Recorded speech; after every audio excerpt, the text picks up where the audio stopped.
నమస్తే welcome to prime nine desk analysis నేను మీ బ్రహ్మనాయుడు మొత్తానికి ఆంధ్రప్రదేశ్ ముఖ్యమంత్రి జగన్మోహన్ రెడ్డి తెలంగాణ ఎన్నికల సంబంధించి జనసేన పార్టీని అయితే విమర్శలు చేశారు. జనసేన పార్టీ గురించి హేళనగా మాట్లాడినటువంటి పరిస్థితులు చాలా స్పష్టంగా కనపడతా ఉన్నాయి. అయితే బర్రెలెక్క ప్రస్తావన తీసుకొని వచ్చి బర్రెలెక్కకు వచ్చినటువంటి ఓట్లు కూడా జనసేన పార్టీకి రాలేదంటూ ఏపీ ముఖ్యమంత్రి జగన్మోహన్ రెడ్డి ఎద్దేవా చేసినటువంటి పరిస్థితి ఉంది. అయితే బర్రెలెక్క అనేటువంటి ఒక సాధారణ యువతి స్వతంత్ర అభ్యర్థిగా పోటీ చేసినటువంటి పరిస్థితి ఉంది. దాదాపు 5,000 ఓట్లను అయితే ఆవిడ సాధించినటువంటి పరిస్థితి ఉంది. ఒక కొల్లాపూర్ అనేటువంటి ఒక నియోజకవర్గం నుంచి. అయితే జనసేన పార్టీ తరపు నుంచి తెలంగాణ రాష్ట్రంలో బీజేపీతో జనసేన పొత్తులో దాదాపు 8 స్థానాల్లో పోటీ చేయగా ఒక స్థానంలో దాదాపు 40,000 ఓట్లను జనసేన పార్టీ సాధించింది. అదేవిధంగా మిగిలిన స్థానాల్లో 4,500, 2,000 ఆ విధమైనటువంటి ఓట్ బ్యాంక్ సాధించింది. అయితే మొత్తానికి గతంలో ఆంధ్రప్రదేశ్ విభజన జరిగిన తర్వాత వైఎస్ఆర్ కాంగ్రెస్ పార్టీ 2014 తెలంగాణ పోటీ చేసిన తరుణంలో దాదాపు 48 నుంచి 50 స్థానాల్లో నోటాతోటి పోటీ పెట్టిన పరిస్థితులు అయితే వైఎస్ఆర్ కాంగ్రెస్ పార్టీ మర్చిపోయినటువంటి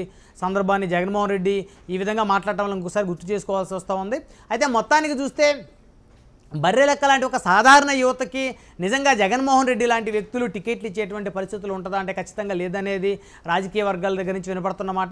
జగన్మోహన్ రెడ్డి ఎవరికైనా టికెట్లు ఇవ్వాలంటే కోట్లాది రూపాయలు డిపాజిట్లు చేసుకుని మాత్రమే టికెట్లు ఇచ్చేటువంటి పరిస్థితి. 2019లో జగన్మోహన్ రెడ్డి ఇచ్చినటువంటి టికెట్లు చాలామంది ఎన్ఆర్ఐలు ఉన్న పరిస్థితి. పారాచూట్ లీడర్లను తీసుకొని వచ్చి కోట్లాది రూపాయలు డబ్బులను డిపాజిట్లు చేయించుకున్నటువంటి వైఎస్ జగన్మోహన్ రెడ్డి కేవలం కోట్లుంటే మాత్రమే వారికి టికెట్ ఇచ్చే పరిస్థితి ఉంది. రిజర్వ్ నియోజకవర్గాల్లో దాదాపు 70% పైగా రిజర్వ్ నియోజకవర్గాల్లో కూడా కోట్లాది రూపాయల డబ్బులను డిపాజిట్లు చేయించుకుంటే మాత్రమే జగన్మోహన్ రెడ్డి టికెట్లు ఇచ్చినటువంటి పరిస్థితి గతంలో ఉంది. అదేవిధంగా రానున్న ఎన్నికల్లో కూడా ఉంది. అదే జనసేన అధినేత పవన్ కళ్యాణ్ నిజంగా రబ్బర్ చెప్పుల రాజకీయాన్ని అయితే ప్రత్యక్షంగా ఆయన అయితే ఆ రాజకీయాన్ని చేస్తున్న పరిస్థితి ఉంది.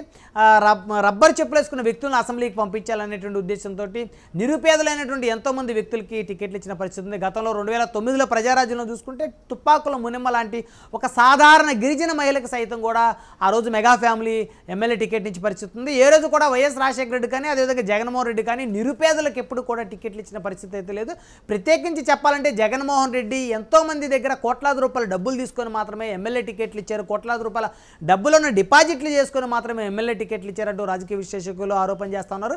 మొత్తానికి జగన్మోహన్ రెడ్డి కమర్షియల్ పాలిటిక్స్ని ఆంధ్రప్రదేశ్లో పెద్ద ఎత్తున ఎస్టాబ్లిష్ చేసినటువంటి వ్యక్తిగా అయితే ఆంధ్రప్రదేశ్ రాజకీయాల్లో నిలిచిపోతారని చెప్పొచ్చు. అలాంటి వైఎస్ జగన్మోహన్ రెడ్డి జనసేన అధినేత గురించి మాట్లాడేటువంటి అర్హత కూడా లేదనేది జనసేన శ్రేణులు ఆరోపిస్తూ ఉన్నారు. అయితే బర్రెలెక్క లాంటి ఒక సాధారణ యువతకి ఖచ్చితంగా టికెట్ ఇచ్చే పార్టీ జనసేన పార్టీగా చెప్పొచ్చు.